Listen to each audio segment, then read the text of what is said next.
ಮೊನ್ನೆ ಯಾಕೆ ಸುಟ್ಟಿದ್ಕ ಮನೆ ಕಟ್ಕೊಳಕ ಏನು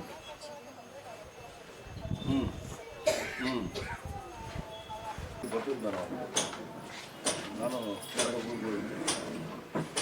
ನಿಮಿಷ ಎಷ್ಟು ಬೇಡ ನಾವು ಓದಿವಿ ತೊಂದರೆ ಆದರೆ ಹೇಳು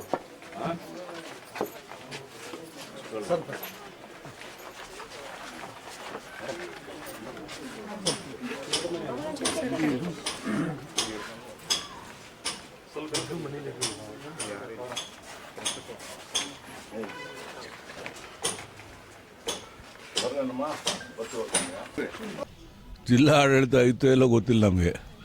ಇಲ್ಲಿ ನಾನು ಇರಲಿಲ್ಲ. ನನಗೆ ಮೊನ್ನೆ ಯಶವಂತರಾವ್ ಹೇಳಿದರು, ಇವತ್ತು ಇದಕ್ಕೋಸ್ಕರ ನಾನು ಬಂದಿದ್ದೀನಿ. ನೋಡಿದ್ರೆ ನಮಗೂ ಕೂಡ ಪಾಪ ಅನಿಸುತ್ತೆ ಅವರು ನೋಡಿ ಪರಿಸ್ಥಿತಿ ನೋಡಿ. ಇವತ್ತು ಪೂರ ಎಲ್ಲ ಸುಟ್ಟೋಗಿದೆ. 2 ಲಕ್ಷ ರೂಪಾಯಿ ಯಾವುದಕ್ಕೋ ದುಡ್ಡು ಕೂಡಿಟ್ಟಿದ್ದಾರೆ, ದುಡ್ಡು ಹೋಗಿದೆ ಅಂತ ಹೇಳ್ತಾರೆ, ಬಂಗಾರ ಹೋಗಿದೆ, ಆಮೇಲೆ ಸಾಮಾನು ನಿತ್ಯ ಸಾಮಾನು ಯಾವುದೂ ಇಲ್ಲ. ಆದರೆ ಇಷ್ಟೊತ್ತಿಗೆ ಏನಾದರೂ ಅವ್ರಿಗೆ ಪರಿಹಾರ ಕೊಡಬೇಕಾಯಿತು. ಈಗ ನಾನು ನಗರಸಭಾ ಅಧ್ಯಕ್ಷ ಹತ್ರ ಮಹಾನಗರ ಪಾಲಿಕೆ ಕಮಿಷನ್ ಹತ್ರ ಮಾತಾಡಿದ್ದೀನಿ. ನಾಳೆ 1 ಲಕ್ಷ ಕೊಡ್ತೀನಿ ಅಂತ ಹೇಳಿದ್ದಾರೆ. ವಾಜಪೇಯಿ ಸ್ಕೀಮ್ನಲ್ಲಿ 1.5 ಲಕ್ಷ ರೂಪಾಯಿ ಮನೆ ಕಟ್ಟಕ್ಕೆ ಕೊಡ್ತೀವಿ ಅಂತ ಹೇಳಿದ್ದಾರೆ.